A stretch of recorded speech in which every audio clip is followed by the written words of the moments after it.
কোথায় কে গীতা পাঠ করবেন, কোথায় কে কোরআন পাঠ করবেন, এটা তার ব্যক্তিগত স্তরে থাকাই উচিত। একসঙ্গে ধর্মীয় সভা কেউ করবেন না এমনটাও নয়, কেউ করতেই পারেন।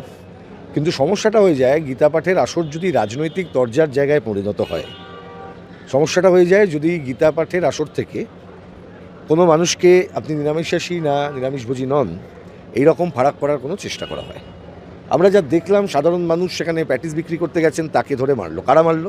এই হিন্দুত্ববাদীরা, যারা নরেন্দ্র মোদী হাওয়াতে এত বড় বড় কথা বাংলায় দাঁড়িয়ে বলছে আর মমতা ব্যানার্জির দয়ায় বলছে। নরেন্দ্র মোদীর হাওয়ায় আর মমতার দয়ায়। আমি পরিষ্কারভাবে বলতে চাই, হিন্দুত্ববাদী রাজনীতি পশ্চিমবাংলায় সম্পূর্ণভাবে বন্ধ করাতে হবে। এবং আমি আবার বলছি, আগেও বলেছি, যে রাষ্ট্রীয় স্বয়ংসেবক সংঘর সমস্ত অ্যাক্টিভিটি মমতা ব্যানার্জির গভর্নমেন্টের কাছে চ্যালেঞ্জ। তার ক্ষমতা থাকলে এখনই পশ্চিমবাংলার বুকে নিষিদ্ধ করুন। কিসের ধর্ম? কিসের ধর্ম?